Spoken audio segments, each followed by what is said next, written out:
HSC পরীক্ষার ফলাফলে যশোর বোর্ডে এবছর গড় পাসের হার 50%-এর কিছুটা বেশি। জিপিএ 5 পেয়েছে 5,995 জন। গত বছরের তুলনায় এবছর পাসের হার ও জিপিএ 5 প্রাপ্তির সংখ্যা কমেছে। এছাড়া শূন্য পাসের কলেজের সংখ্যাও বেড়েছে।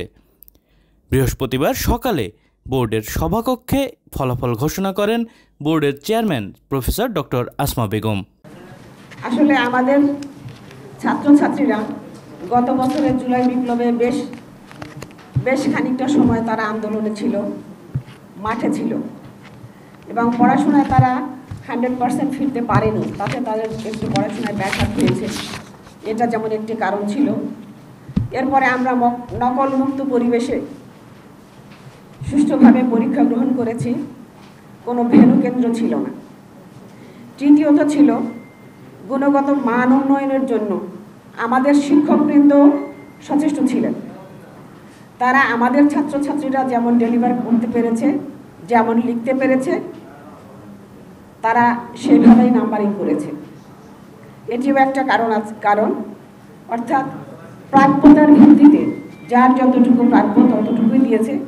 ওভার মার্কিংও হয়নি, আন্ডার মার্কিংও হয়নি। একটা সাবজেক্ট ইংলিশটা, আর বিশেষ করে আমাদের ইংলিশ সাবজেক্টটাতে পাশের হার কম এসেছে, যেই কারণে আমাদের রেজাল্টের অন্যান্য সাবজেক্টগুলোতে ভালো নাম্বার এসেছে, ভালো পার্সেন্টেজ ছিল। ইংলিশের নাম্বারটা যদি বাড়তো তাহলে আমাদের ছেলেমেয়েরা ভালো করতো, আরও ভালো করতো। তা আমরা আশাবাদী যে আমাদের ছেলেমেয়েরা যারা ভালো করেছে তাদের সমৃদ্ধি কামনা করছি আমি। আর যারা ভালো করতে পারে তারা পড়াশোনার টেবিলে আসুক, আন্তরিক হোক। আমাদের গার্জিয়ান মহল, আমাদের শিক্ষকবৃন্দ এবং আমরা যারা মিডিয়া কর্মী বা সমাজকর্মী, আমরা যেখানে আছি, আমরা আমাদের অবস্থান থেকে আমাদের ছাত্রদের উন্নতির জন্য সবাই চেষ্টা করি। আমি এটাকে ফল বিপর্যয় বলবো না, আমরা বলবো এটা অরিজিনাল ফল। যে ফলাফলটা হয়েছে এটা ছাত্রছাত্রীরা তাদের যোগ্যতার ভিত্তিতেই পেয়েছে।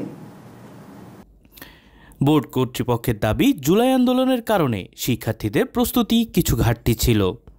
সত্য কথা বলতে কি, যে এর আগের যে পরীক্ষাগুলো হয়েছিল ভেন্যু কেন্দ্রে, এবং সেখানে দেখা যাচ্ছে যে পরীক্ষার ক্ষেত্রে বিভিন্নভাবে যে সমস্ত সেন্টারের পরীক্ষা পার্শ্ববর্তী সেন্টারে নেওয়ার কারণেই এখানে স্ব প্রতিষ্ঠানের সহযোগিতা করা হয়েছিল আমার মনে হয়েছিল।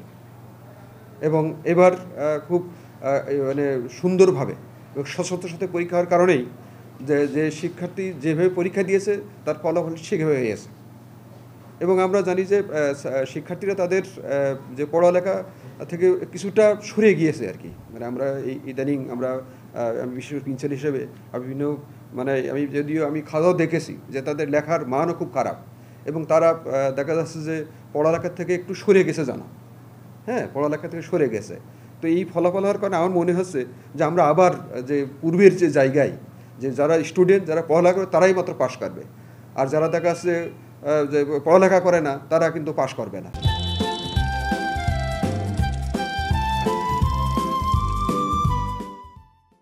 যশোর শিক্ষা বোর্ডের তথ্য মতে এবছর এইচএসসি পরীক্ষায় 1,12,574 জন পরীক্ষার্থী অংশগ্রহণ করে, যার মধ্যে পাশ করেছে 56,509 জন। বিজ্ঞান বিভাগ থেকে পাশ করেছে 15,931 শিক্ষার্থী।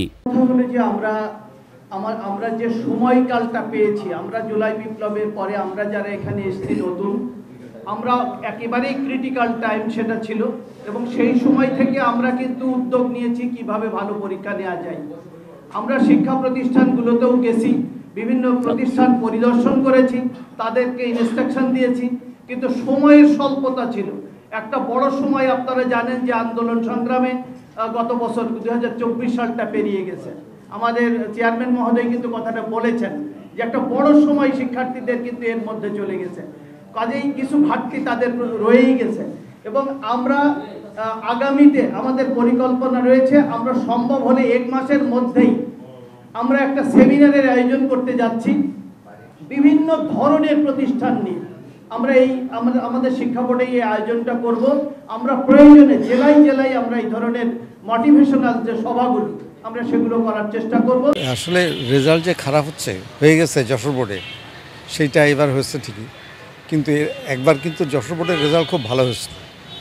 কিন্তু আমার প্রশ্ন হলো যে ভালো কিংবা খারাপের প্রশ্ন না, প্রশ্ন হলো যে আমাদের যে ইন্টারমিডিয়েটে যে ছেলেগুলো আমাদের পাশ করছে, রেজাল্ট ভালো বা খারাপই হোক, তাদের আসলে মান কেমন, ছাত্র হিসেবে তাদের মান কেমন, এই মানের দিকে না তাকিয়ে আমরা যদি রেজাল্টের দিকে তাকাই, তাহলে কিন্তু নানান ধরনের কাজ, অসৎ উদ্দেশ্য এখানে কাজ করবে এবং নানাভাবে এই রেজাল্টটা কিভাবে বাড়ানো যায় সেই চেষ্টা করবে। মানবিক বিভাগ থেকে 34,003 জন ও বাণিজ্য বিভাগ থেকে 6,675 জন পরীক্ষার্থী পাশ করেছে।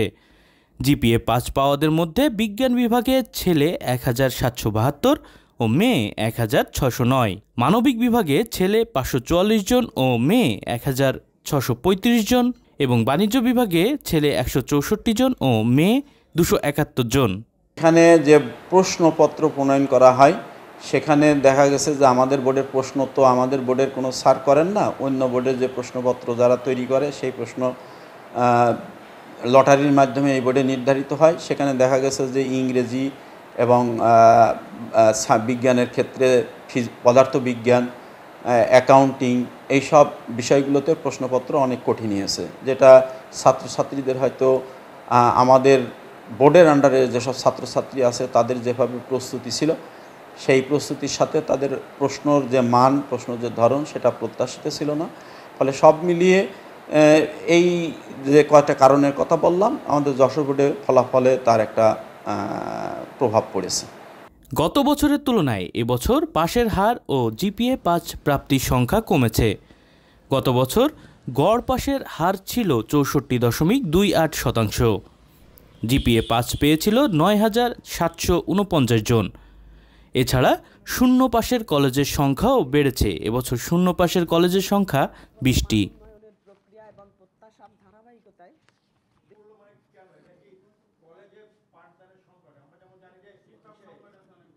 Desk report, channel 24।